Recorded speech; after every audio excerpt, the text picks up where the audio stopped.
Good morning, everybody, and welcome to our webinar today, Fast Track Transformation for Nonprofits, Adjusting to Life Beyond COVID-19. Focus on engagement. Some house rules for us all today. You will find that delicate microphones are muted. There is a Q&A functionality that you can use, and I'll just touch upon how that all works. You can use ask a question text box to pose a question. You can either pose them with your name or anonymously. That's fine. If there is a technical question, somebody's going to pick that up as quickly as possible. Sound, that kind of thing. There's a Q&A session at the end of each of the mini sessions we've got today, where we'll pick up questions that come out at the end of each of the speakers' presentations. There are two tabs. There's a My Questions tab and there's a Featured tab. My Questions will be the questions that you ask. Featured will be the questions that anybody in our audience today asks and are published by our moderator. As we found out last week, speakers are joining from home. There may be sound issues outside our control. Children may burst into the room and make noises at some stage, so please forgive us if that happens. As with the other webinars that we've been running over the course of the last couple of months, the session will be recorded and uploaded to our website probably in the next 24 hours or so, and you'll be able to recap it all there. So yeah, thank you for joining our session today. Quick introduction to Adapter. For those of you that may not be totally aware of what we're about, we are a specialist consultancy focusing on all aspects of change management, particular focus on technology, just work in the non-profit sector with membership organisations, charities, etc. Totally supplier independent. We may touch upon elements of technology today, may even mention a couple of bits of technology, but we're totally independent. And all of us have held senior positions in the sector. And myself at the top, Keith Collins, I'm the facilitator for today, focusing on those areas: digital, CRM, trends with technology. Our esteemed friend and colleague Jonathan Cook from Insightful is picking up the reins of innovation. Very much a charity insight specialist as well. I'll ask Jonathan to introduce himself further when his session kicks in. And similarly, my colleague Ian will, with focus on CRM strategy, ICT strategy, one of our partners at Adapter, will similarly introduce himself a little bit more when it comes to his session. So yes, just to set the scene, I suppose, that we've been continuing throughout this series of 4 webinars now, that the last 4 months has created a lot of change, asked a lot of questions of ourselves as organisations, and those questions have needed a response. And the response we've tried to put together and work on with our clients, and some our clients have looked at themselves, is I suppose been in 2 halves: how they organise themselves internally, how they they respond to the COVID-19 challenge in terms of culture, working from home, collaboration, but also latterly we've been focusing in these sessions in the left-hand part of that diagram. So what that means in terms of engagement, how we use tools to support our fundraising and marketing, social collaboration, service delivery in a different way. Last week's session was very much on reflecting back on the last few months, looking at innovations that had taken place, and what we wanted to do then was this week to think how those innovations would then carry forward into the brave new world post COVID-19, and how we balance the need for continuous innovation with doing that in a very structured, in a way that brings some structure and some coordination to it. So today's program, we'll just touch on a little bit of a recap from last week. I'll just touch upon that again, and then I'll hand over to Jonathan for some reflections on how he thinks life may look, and then a response from Ian, and then certainly we're hoping this to be quite discursive. As many cute questions as you can ask. There's one that we want to pick up from last week, with maybe moving it into more of a debate kind of style towards the end of the session. There will be a brief overview at the end of how we might be able to help you, if you want to get in touch with us at the end of this webinar. So yeah, just a recap from myself. Therefore, we saw last week that the past 4 months had seen many instances of really great creativity and great innovation. Some of those had been in using handheld tech and consumer tech to get videos, fundraising videos, fundraising appeals out through YouTube and on people's smartphones as quickly as possible.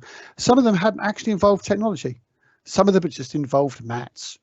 But the spirit was still the same. What can we do that plugs gaps and makes things happen as quickly as possible? There were a few themes emerging out of our session last week, and one that was really interesting was the fact that we'd had to react, we'd had to do things. Necessity very much was the mother of invention, and whether maybe the non-profit sector and our organisations would have moved quite as quickly, been pushed into this new digital age had it not been for the pandemic, maybe another question.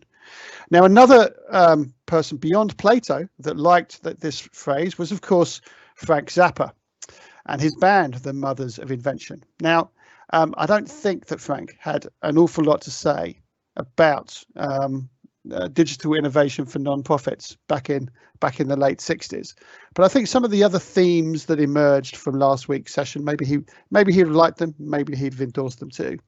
A theme being that some of the technology we need might be useful to help us do our work might already be out there, and do we know it's already out there?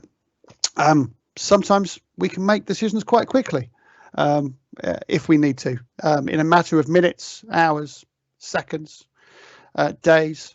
And certainly another theme was emerging was perfection as the enemy of good. We don't always need to wait for something to be 100% pristine, perfect before we make it happen. And then another, right at the end of last week's session, a question came in that sadly was just as we were drawing the curtains on the session, and that question was, how do you reconcile quick wins with strategic goals? How do you get that balance between innovation and sustainable technology use? And that question helped us really, I think, tee up this particular session. So thank you, whoever put that forward, because I think it's teed up and inspired what we've tried to put together for you today. Another theme that came out of last week's session was around culture. The phrase coined by Peter Drucker, culture eats strategy for breakfast, effectively meaning that you can set whatever course you want for your organization, but your culture will determine whether you get there or not. And this was a theme we picked up again last week. Is there a danger that once things have settled down a bit, that existing organizational culture will take over again and smother the innovation? Is that a danger? In other words, will culture, after having ate strategy for breakfast, then move on to innovation for lunch?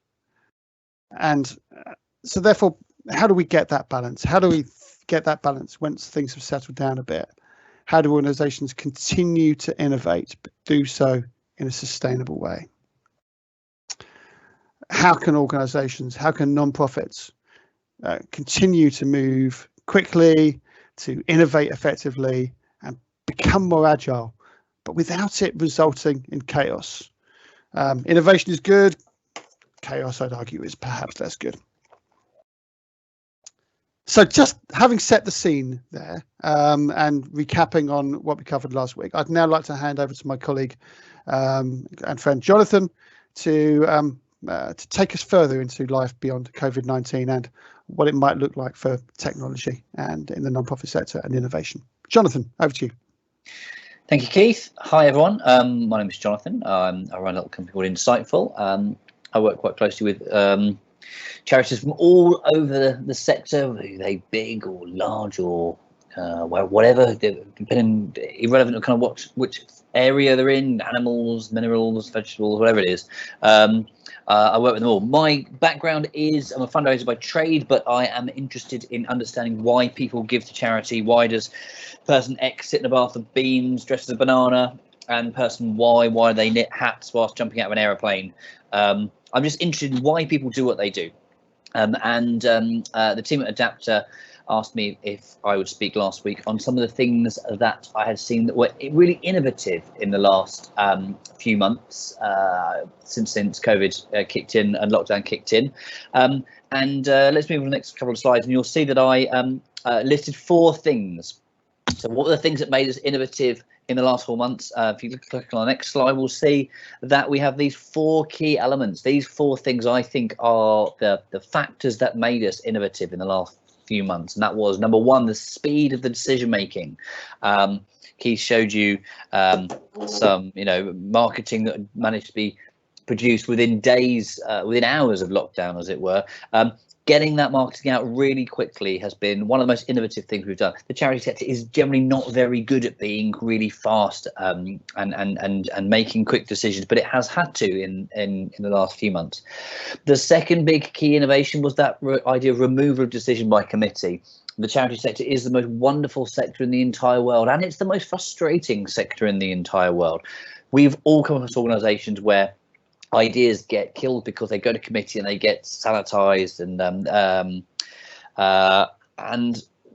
by kind of being forced to remove that decision making by committee, then we've been able to empower people a bit more and get them to make decisions and do their fundraising quicker. Then the third one was using existing technology, so not trying to reinvent the wheel, going out and seeing what's already in use by people and using that piece of kit has enabled us to move quickly. And then finally, that idea that good enough is better than perfect, that we'll just launch it because we need to get it out now. Let's worry about tidying up the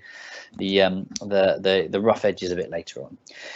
But if we're going to keep this up post-COVID, what are we going to have to do to continue these 4 things? So if we move on, you'll see I have here 4 potential things we can do to keep each of these 4 innovations up and running. The first being we should make sure we empower our staff to make decisions better.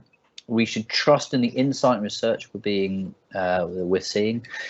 We need to be able to spot the trends early on, and then we must make sure that we're constantly testing and learning post-launch of any ideas. So I'm now going to go through those 4, and we'll see what I mean by each of them. So let's go to the first one, empowering our staff.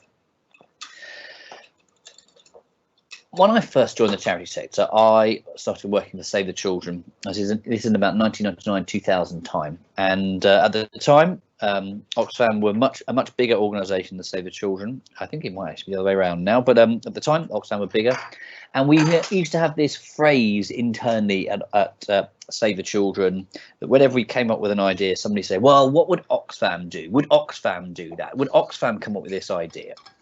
And it was nearly always used as the way of poo-pooing an idea and getting rid of something that might be a little bit risky. And all we actually ended up doing was basically copying exactly what Oxfam did, but 6 months, 12 months later, and probably not doing it as well. We hadn't empowered our staff to make innovative ideas, to come up with the new ideas. We'd said to them all, come up with the innovative ideas, but we hadn't allowed them to do anything with them. We just made sure that they were shot down. And at least we said, but we're innovative because we allow people to come up with these ideas. But actually what we were doing, we weren't allowing them to come up with those ideas. We were shooting them down first of all. So that's one of the problems with not empowering our staff. But if we move on to the next slide, you'll see since COVID, people in our sector have got off their own backs and done the most amazing things. there's this fundraising group on Facebook, the Furloughed Fundraisers group, set up by a member of staff who ended up from a charity called Make-A-Wish, ended up on furlough, and decided to do something whilst they were unable to work for their charity. They set up this group. They were a support organisation. They've been helping skill swap and share talents. Now, no one said to this person, "Oh yeah, can you go and do this?" They just got off their they just did it themselves. Now this is what happens. Our workforce are able to do this. They're really able to innovate. We just need to give them the ability to do this and trust that they'll do it. If we move on to the next slide, you'll see that's one of the things that the reasons why people work in this sector. These are the kind of the reasons why people leave a job in the charity sector. Lack of opportunities is the first instance. The management is the second most important factor. The third is not challenging. People, money, remuneration is the fourth reason why people leave their jobs. That shows that the motivation for people working for us it's about the money. They're there because they want to do good things. They want to do amazing things, and being denied that because they've got lack of opportunities, not challenging enough, the management style is problematic, is the things that get in our way. Now I'm going to give one final example here. We move to the next slide about a fundraiser who's kind of empowered to do something and where it's worked really, really well. This is the Pepsi Cola Loop in Rhyl, not Disneyland, Rhyl in North Wales. Many years ago, there was at Action for Children, there was a culture where they would empower their community fundraisers to come up with new fundraising ideas, and they kind of just let them get on with it. And somebody in North Wales came up with this idea called "Get Me Off This Roller Coaster," where they got a local business person, they sat them on the Pepsi Cola Loop roller coaster, they thrust a mobile phone in their hand, and every single time they'd been around it once, when the ride stopped, this person had to phone their friend and said, "I'm not allowed off this roller coaster until I've raised £5,000. Will you give me some money?"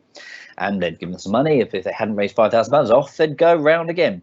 Now, they just empowered their local member staff to do this. It raised £5,000. It might not sound huge, but when they then presented this back to the fundraising department at Action for Children, Action went, "Oh, hang on a minute. We've also got a relationship with Merlin Entertainment, who own Thorpe Park and Chessington and Alton Towers.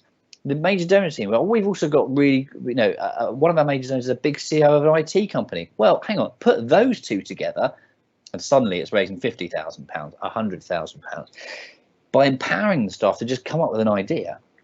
And trusting them to do it, that went on to raise significant sums of money. So that's what we should do by empowering our staff. Let's move on now to the next bit, how we should trust the research and the insight presented to us. Here's some pen portraits that Wood Green, the animals charity, came up with a few years ago. They were trying to work out how to communicate with their supporters, and they always used to have big debates around the positioning of pictures of animals in their magazines, and it used to be quite a big internal decision. They'd have big committees go, "Oh no, we should put the giraffe there." Actually, that's a bad example. They never had giraffes. "We should put the donkey there. We should put the hamster there. We should put the cat there, the dog there." We went out and discovered. They went out and chatted to some of their supporters, and what they discovered was, for the vast majority of people, they didn't really care what animal it was. If they saw a llama on page 1 and a cat on page 2 and a rabbit on page 3, that was absolutely fine for them. But there was one segment where the feedback from them said, we like cats. If you show pictures of any other animals, we're not interested. We just want to see cats. So that kind of removed the committee decision. And they went, right, when we're producing our marketing materials for this particular audience here, we're just going to have cats because they're not interested in others. But they had to actually trust that piece of insight. That then allowed them to remove that decision by committee as to which picture would go where, and just allowed them to print a brochure full of cats. And the next slide shows a really nice example of a journey that this particular charity mapped out of their support, their service users.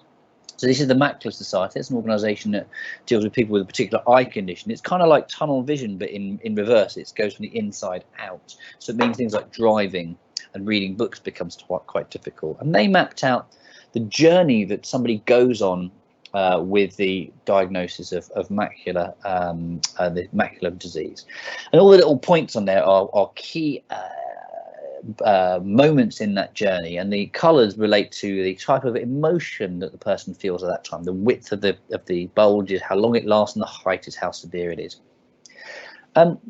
By mapping this out, they could then really easily see the areas of support that people needed. So let's jump right to the middle, for example, traveling and holidays. There was a point in that journey where the people needed help and advice around, well, we're going on holiday. How do you go on holiday with a kid with macular disease? Now, because they mapped this journey out, they didn't need to then have a big decision, a big committee to work out whether they should be producing materials about helping people plan their holidays. They knew it because the insight said people are crying out for this point in the journey. So they just went and did it. And the same thing applies to all these sessions, whether it be about coming up with fundraising or producing information about becoming a member, whatever it is. Now, the next slide shows he's got a good link on it. You should click on this link later on, guys. Don't watch it now. It's 12.5 minutes long and you should be listening to us. But this guy here has done a short YouTube video about kind of how you do some of this insight research. And it's a comedy way of doing it. He's done a survey about the children's rhyme, Jingle Bells, Batman Smells. And it's just a really nice video showing you how you can survey people, how you can analyze results, and it's 12.5 minutes of your life. Well worth the watch. You'll really enjoy it, and it will give you a really nice introduction into how to do insight research in a really decent way. Okay, so number 3 was a use of existing technology. You may remember last week I mentioned some organizations using things like Strava. So, you know, able to come up with mass participation events where you can't get lots of people in the same venue together. So using something like Strava and mapping out a run or a cycle or even a walk, the organizations just used this piece of kit that already existed. They didn't try and invent their own piece of kit. But in order to think, let's do an event like this, they had to be aware that things like Strava existed and that Strava was a bit of a trend appearing. Some of the other ones that have come out the last few years, things like Twitch and TikTok. For those of you who don't know what Twitch is a kind of online gaming platform where people can effectively watch other people play video games. They've had they now have a donate button, and people have actually been raising tens of thousands of pounds live streaming gaming. So it's about spotting that trend early on and saying, oh, how do we get involved in that? TikTok, we probably all watch TikTok or come across TikTok in the last certainly 6 months, maybe last 12 months. It's a kind of short video comedy sharing program. It's kind of like, I guess, like Instagram but with videos. Maybe spot the fact that these things are appearing and they're gaining real traction, and try and get them early on. Don't try and invent a video streaming service. Don't try and invent a video app. Don't try and invent a running app. Just use what's coming on. But how do you spot these trends early on? Well, move for the next slide and you'll see. I do this game when I do insight with supporters. I do this game called What's on the Homepage of Your Phone. I think you can tell a lot about somebody by the apps that they have right on their homepage, their phone, the apps they use most regularly. I think it gives you real insight into the type of person you're talking to. And actually, if you gauge it, if you say as part of a research project, people are more likely to tell you this information. There's another thing you've got. Most mobile phones now have a log of the most used apps on one phone. So again, you could in theory just go around your entire office and ask people what are the 5 most used apps on your phone. That's one really good way of spotting the trends that you might not be aware of. You know, let's say that, you know, in this instance, Facebook is the most used app, followed by YouTube, etc. If we go on the next slide, this is actually my most used apps on my phone, much as my wife's discussed, Twitter and the news, basically. So that's probably me hearing news and then whinging about it on Twitter. The point of this is this really highlights it's a really easy way of spotting these trends quickly. You don't have to traipse through loads of thought leadership pieces. You can just interview a group of people and say what are the apps that are most used. So that's how you can spot trends early on. And then the last bit I was talking about was about testing and learning post launch. So the next slide shows you, you might have seen this last week, that this quote from the sales director of JC&Co, that the private sector gets a new product 80% right, launches it onto the market, and then spends the next 2 years fixing the 20% that doesn't work, whereas the charity sector gets a new product 100% right, launches it onto the market, but then finds it's 2 years late. The last 4 months have changed this. We have been launching products quickly that probably aren't perfect, but then this is about how do we then test it and how do we make sure we know what of that 20% needs fixing. A very simple way of doing it is about how you visualize the data. So the next slide here is, once you've launched something, how can you easily visualize the results? And I've just picked 3 quite beautiful looking dashboards here that people have made to show you almost live or almost to the second data about their products that they've launched. Doing it in a visual way allows you to really see quite easily where the product is doing well and where it's falling behind. And a really pretty visualization allows anyone in the organization to see this. No one wants to look at a big spreadsheet full of numbers. That's awful. But if we can do this testing and learning and we can present it in a way like this, then we'll be able to spot those trends. Imagine you've got a map and you see, there's a part of the UK that's not really reacting to this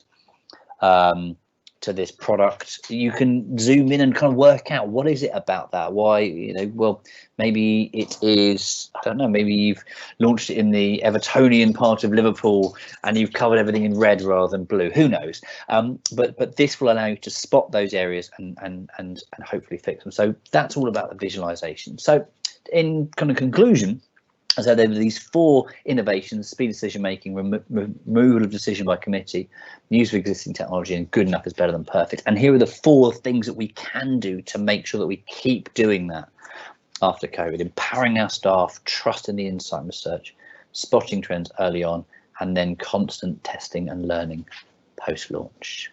There you go. Thank you. Questions? Right. What do we have? Try you go, Keith. Yeah. We have got some questions. So let's pick up on the question that came at the end of the last session, and maybe Jonathan, Ian, both of you could give this some thought, because it might segue nicely between your session, Jonathan, and Ian's session. And the question was, again, about quick wins versus strategic goals. How do we manage shadow IT when staff are signing up to multiple apps? How does this reconcile with information and I suppose technology governance? Ian, I think you're better placed to answer that than me. What a coward. Okay, so I have a few phrases that I really don't like that have mostly travelled across the Atlantic, I think, and then ended up here. And one of them, as people that know me will recognise, is reaching out. I mean, when somebody reaches out to me, that produces a fairly bad reaction. Another one is low-hanging fruit. And I don't know why I hate these expressions, but I find that I just do. And the most recent candidate, actually, which I'm still a bit ambivalent about, is quick wins. And I am very skeptical about quick wins. I'm more interested in operational effectiveness and strategic ambition. Those are definitely things that I am interested in. But quick wins, I think you've got to be careful about these quick wins for reasons that some of the other questions in the stream here have identified, which is that they don't always work in the long term. I'm going to talk about this in a bit more depth in a minute. And my suspicion is that it's that the idea of quick wins is a kind of lazy thrill for senior managers, particularly in my experience, who, when looking at something that's going to be difficult and expensive to do, say, but can we focus on some quick wins? And it seems to me that that is betraying, in those cases, potentially just an impatience to get on and see some early return on investment. And early return on investment, not a bad thing in itself, but at the expense of operational effectiveness in the longer term and strategic ambition, not sure. So I'm not sure how good an answer to that, to the question that is. But I am always skeptical. Little orange warning light goes on when people start talking to me about quick wins. The bit that I was struggling with is that kind of the idea of shadow IT, but I'll come on to that in a second. But in terms of the quick wins, I think Ian is absolutely right. I have a bit of a controversial opinion on the charity sector as to why it is usually so risk averse, and I believe it's because it doesn't have shareholders like the private sector does. By having shareholders, the private sector rewards long-term growth and taking risks because it has a financial benefit to the shareholders. They make money. The charity sector doesn't really have that concept. There's no real reward for taking a risk and it being a success, but there is a punishment for taking a risk and it not working. So the idea of the quick win is to avoid that. It's to show that you took a risk and it worked. It's often to the detriment of the long view, the long approach. Now, however, in the last 4 months, I think it's all been about quick wins because everything changed 4 months ago. I think anyone that came up with a long-term strategy for COVID and how they're going to come out of COVID 4 months ago was wrong, because who knows what the future holds. So I think they were kind of forced to have quick wins. Income from things like events went to basically zero, and pressure went on other parts of the business, like the individual giving team, the marketing team. They had to make some quick wins at that point. I don't know if it rubs up against that long-term strategic goals, because I think it's just unique this period in probably our whole careers. So I'm less worried about it. The shadow IT thing, which I think I've not come across that phrase before. I like it. I'm presuming that's things like when the staff member uses Zoom, but the rest of the organisation wants to use Microsoft Teams. I'm presuming it's stuff like that. I don't know about, but I can actually no, I do know about. I do have an opinion on that, because when I sort of mentioned, what would Oxfam do? 10, 20 years ago, charities were trying to make their own versions of Just Giving, and their own online giving platforms, whereas actually the rest of the world just used Just Giving. I don't know, maybe sometimes that shadow IT is an indication of what the market is doing, our supporters are doing, and maybe we should just be, maybe it's an indication if all your staff are going out and using Zoom and you're doing something else. I don't know, sometimes it's an indication of what the wider market is doing rather than you. Sure. Yeah. I'll just jump in on the shadow IT point, which I come across a lot, and my understanding of that is where you've got IT expertise, in inverted commas sometimes, in different parts of the organisation, which has grown up as a result of different parts of the organisation doing their own thing in terms of IT. And I think that is a significant potential downside of uncontrolled innovation, if you like, or innovation which disconnects from the organisation's overall strategic ambition. And it's a particularly present risk, I think, for organisations in the not-for-profit sector, because of the culture of organisations in the sector that legitimises a huge amount of innovation and doesn't impose heavy-handed corporate management quite as much as you might see in the private sector. But I'm going to talk about this a little bit more in a minute, so I won't develop that anymore. You will indeed. I suppose there's a couple more statements here, maybe rather than questions, and I'd be interested to get. And I'm going to ask one question out the other end of it. The one statement was they launched a new CRM system, customer engagement system, during the COVID period. Now realise it's not fit for purpose for the long term. And there's I realise I need to make decisions quickly, but sometimes that committee structure means that we make the right decisions and ask the right questions. And then there's another question around the statement about the charity sector, the non-profit sector, naturally being more risk averse because compared to the private sector, because they sometimes have bigger financial buffers to lean upon. So I suppose the question that I have is whether it's possible to get the best of both worlds. Is it possible to continue to innovate, but within, but also to have a solid basis and good governance around the core technology platforms that we're using? Is it possible to get that best of both worlds? I think that is incredibly difficult myself, and I'll say that in a minute with the benefit of a picture, I think. Okay, Jonathan, what do you think? No, I'm not suggesting that we should remove decision by committee in its entirety. I guess what I'm suggesting is there are places where decision by committee does not need to be. The example we used last week of the face-to-face fundraisers in the Netherlands who had faced the issue of how to deal with doing door-to-door face-to-face fundraising and social distancing. They just went out and bought some mats that were 2 meters long and said, this is the recommended government distance we have to stand apart. If they'd had a big committee discussion to work out what they're going to do about how to solve social distancing and face-to-face fundraising, I just got a feeling they wouldn't have come up with that. Whereas actually, oh, we've got to do this, let's buy some mats. That's what I'm trying to say, is that there are some places where you don't need it. When you're introducing a CRM system, I think you probably should have a committee to work out what you're doing. That's quite a big investment. Now, I'm not suggesting we do it in that instance. We remove committee in that instance.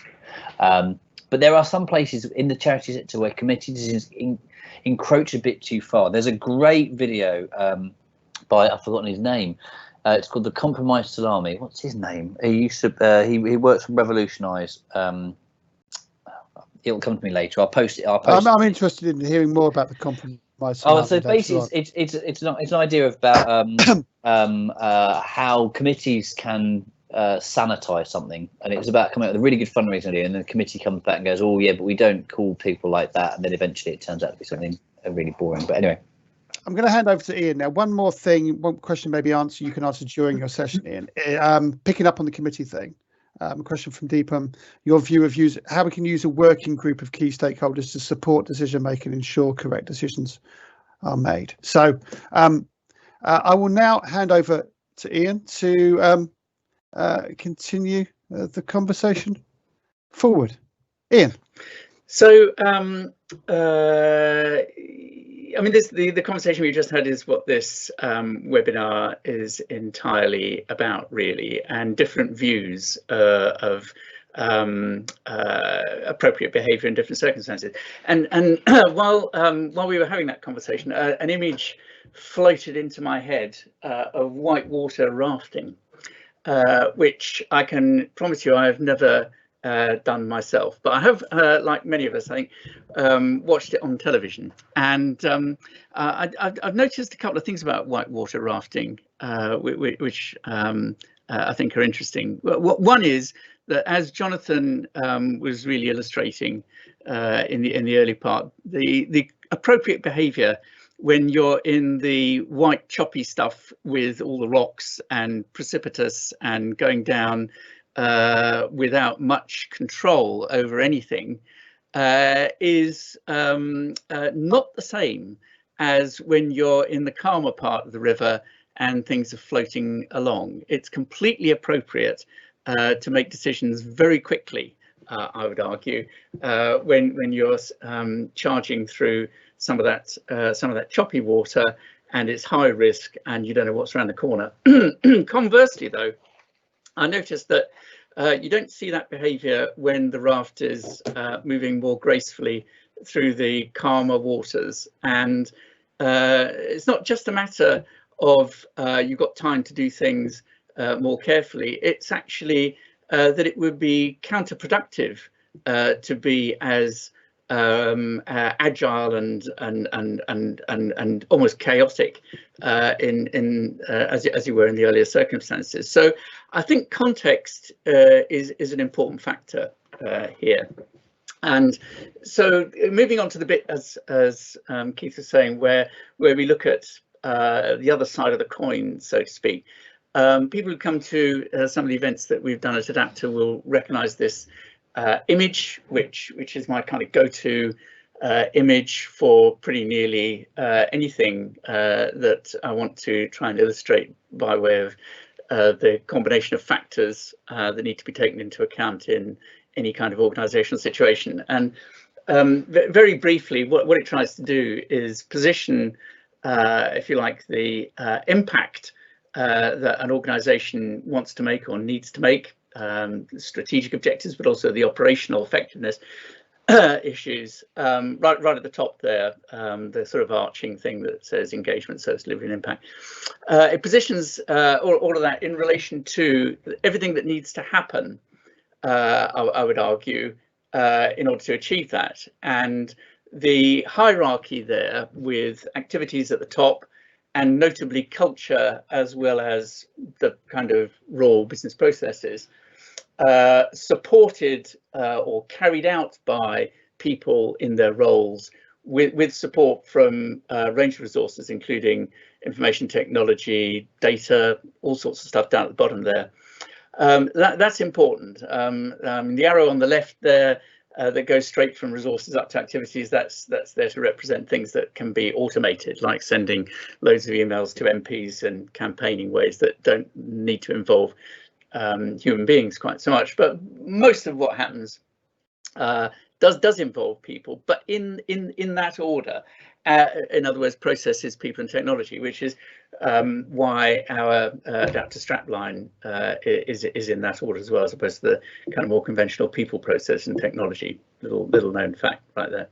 Anyway, what I wanted to use this diagram as a backdrop for was really looking at some of the issues that people have already identified in some of the sort of Q&A stuff that's come through about well, okay, but what happens when we are in the new normal again, or the old normal again, something like that. And I think starting down at the bottom there, it is worth looking at the realities of what we're going to have to realign to, even with all of the good things that we've discovered how to do over the last few months. So I'll just list off a few, and I'll go from the bottom up in terms of concepts which spring to mind. So one is around data, really down at the bottom there, and GDPR, Data Protection Act, our obligations to supporters, members, beneficiaries to be good custodians of the information they share. That is not going to go away when we come out of our offices at home or bedrooms and do things a little bit more like we used to. That's still going to be there. In fact, it's going to be there in spades. So legal compliance is something that we are going to have to use as a kind of lens when looking again at some of the interesting things that we've been able to do, that Jonathan's been illustrating, whether that's videos or information sheets or whatever it is that we might have been working with over the last few months in an urgent way. We need to look at that again in terms of compliance, I would argue. Secondly, sticking with the grubby stuff down at the bottom there, there's technology itself and its integration. And I mean, for as long as I've been in the sector, and for as long as I've been working in IT, the sector has desperately wanted more integration, not less. It's wanted CRM to link to a website, for God's sake. And you would think that was something that might actually be achievable, having put men on the moon however many decades ago, but it still struggles. And leaving aside the technical issue of why it struggles, and leaving aside the frustration that IT people feel about the way some of their digital colleagues are going off on their own, and the way that digital colleagues feel about the clunky and heavy-handed approach that they get from IT, leaving all that personality stuff to one side, the practical matter of actually being able to integrate information from multiple sources is still there for people. And for organizations that want to be able to do that, the growth in innovative difference and the associated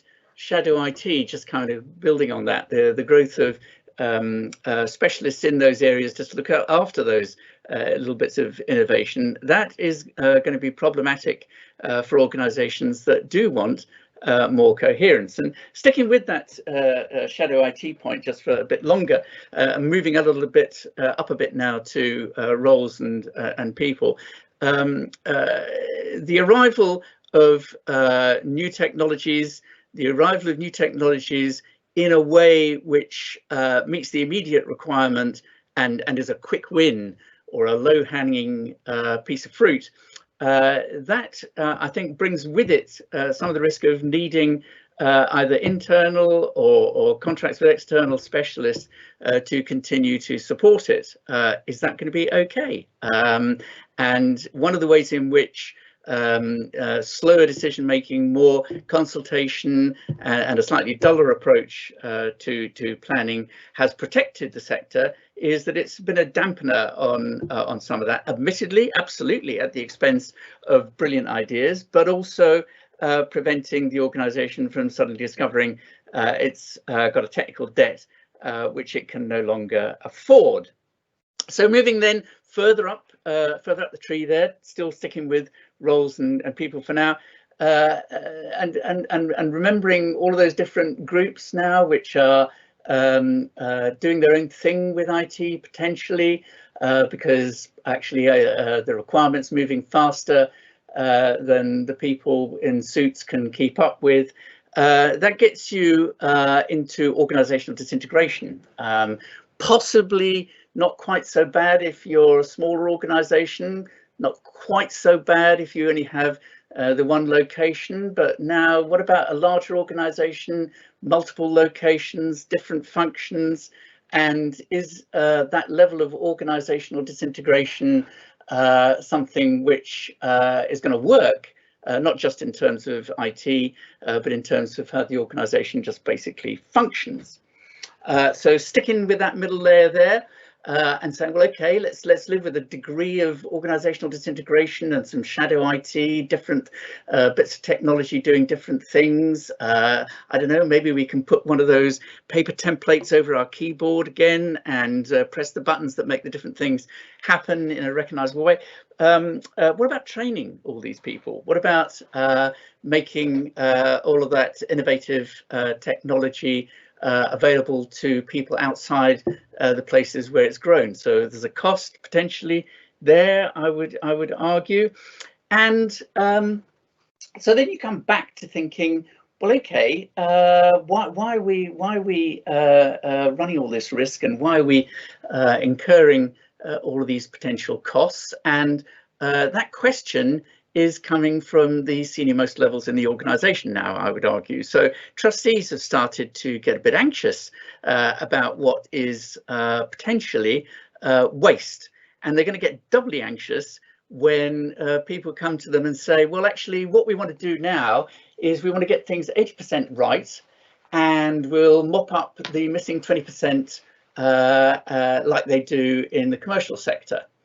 And that sounds good, but then does it sound good to trustees who are anxious about their stewardship of supporters' hard-earned donations? The emergency appeal they did last year that brought in money from people selling their family heirlooms and burning through their children's inheritance because they wanted to support the organisation.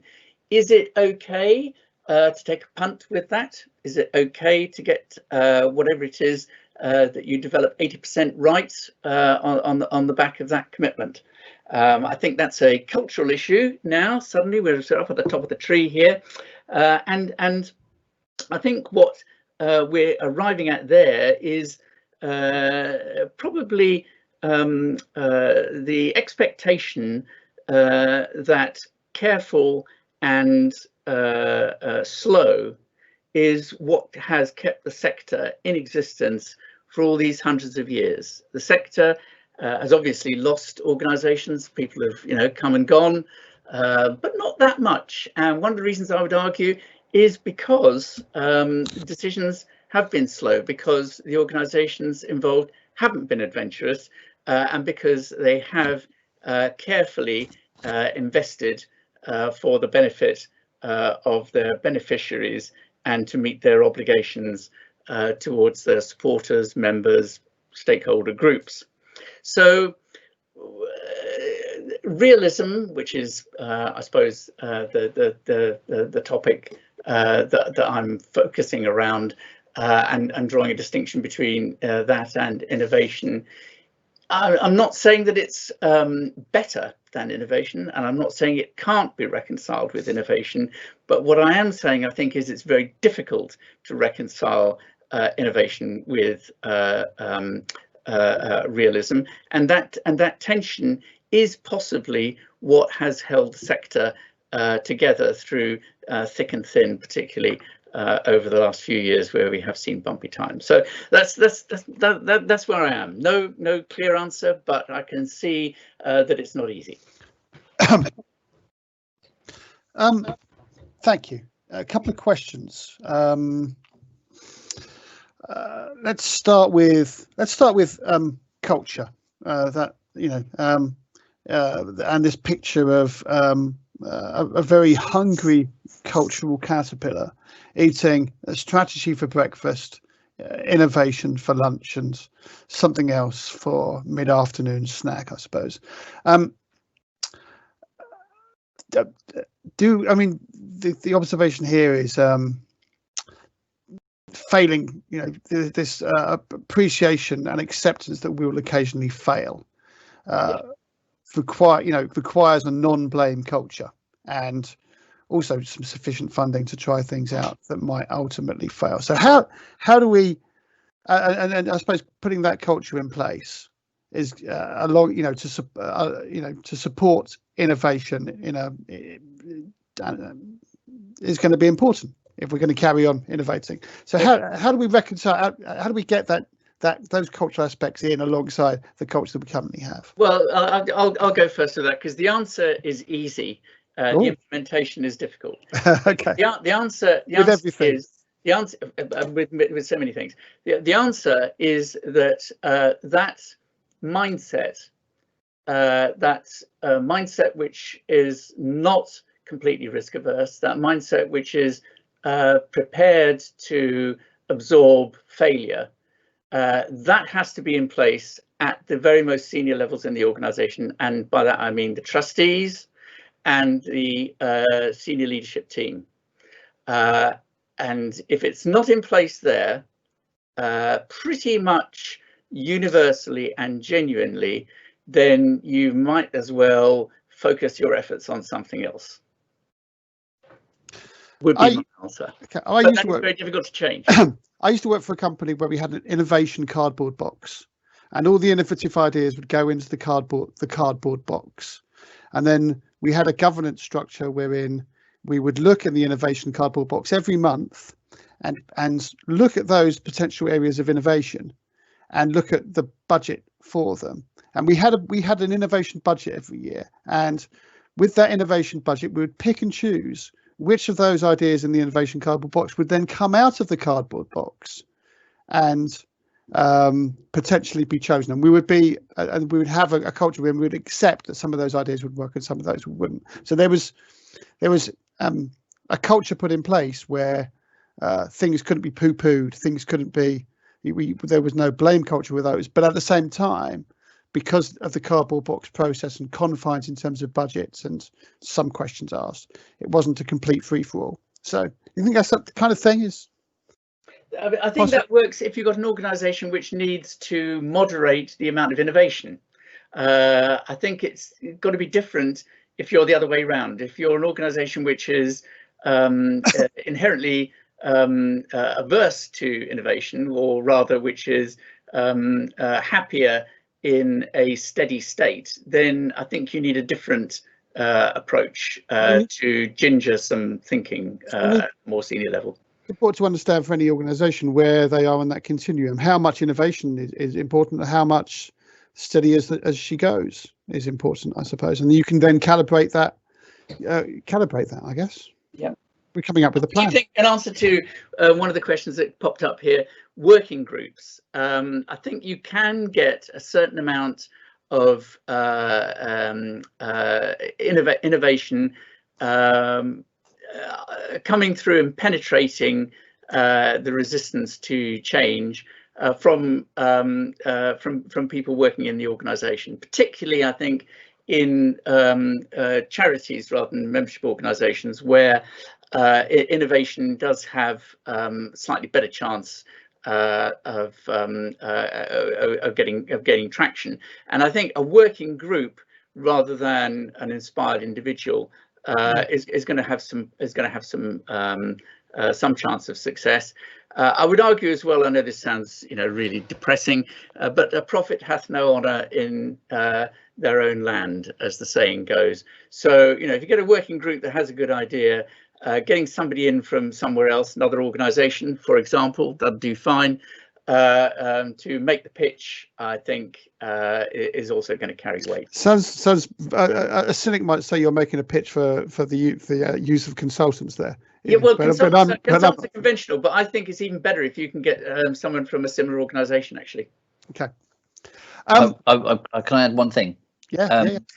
So I always find that innovation absolutely fails if you just give someone a blank piece of paper, because if you just say, here, come up with some ideas, you will find it incredibly difficult. The best innovations come when it comes out of insight and research, where you say, okay, all of our supporters are 89-year-old women with one leg. Let's innovate for something for them. It's so much easier to innovate when you know exactly, when you've framed the rules of the game, as it were. It's far easier to do it that way. And I like the second of your bullet points, Jonathan, earlier on today, talking about the need to understand your audience, and certainly in the digital strategy stuff we're doing, that putting that customer centricity, the customer experience, closer to the heart of the decision making and informing decision making might help as well. One last question before we wrap up, and we know this is not all about technology. We've discussed pretty much everything else but the technology, really. But what do we think about the technology? What might change about the technology in the near future that we're talking about? Near future. I'll jump in with a very quick one-liner, given that we've got not much time. I would say if it isn't something you can do on a mobile phone, it isn't going to work. That's what the next 5 years, I would say, are going to look like. Which is not to say that everything will be based on a phone, but if you can't do it on a phone, most people are not going to be that interested. Jonathan, whether it's spending money or whatever it is. Yeah. Thank you, Jonathan. Your thoughts? I probably agree entirely with Ian there. We don't know what apps will be developed. We don't know what things will change, but I am pretty certain, like Ian, that the handheld mobile phone device is the piece of hardware that everyone will have in the future. We're not going to end up with brain implants in the next 10 years. We are all going to use phones, I think. Yeah. So, yeah, I agree. And thank you, Naomi, for your observation around the parameters for innovation. Just to continue, I suppose, we are at 12 o'clock. We've reached 12 o'clock, and thank you for everybody that's contributed questions today, and I hope you found the discussion stimulating. This is the fourth and final of our fast track transformation webinars this summer, so thank you for everybody that's joined us. If you would like to get in touch and extend this conversation, we'd be more than delighted to share with you how we are helping other organisations right now to address these challenges. It's something that we do on a day-to-day basis, and we'd love to get involved with your organisation at any particular level, any particular juncture. We have a number of forthcoming adaptive learning events over the autumn. What I would say about these is they're extended. So these are our classic events, face-to-face events in the King's Fund in London, usually for a whole afternoon. So these similarly will be more extensive, deeper dives into particular topics with, again, a series of guest speakers. The one thing I will say is that the cake is a little bit questionable at the moment. So what we will be doing, since these will not be face-to-face events, we will be, from those people registering and attending these webinars over the autumn, we will be selecting a group of people from each of those particular sessions, and we'll be sending them actual real cake. Whether that is Victoria Sponge or not, we haven't as yet decided. But we'll be trying to keep the cake a core part of our webinars over the autumn. But thank you very much for coming along to these sessions. I hope you found them beneficial, and have a lovely rest of your summer, and speak to you again soon. Bye-bye.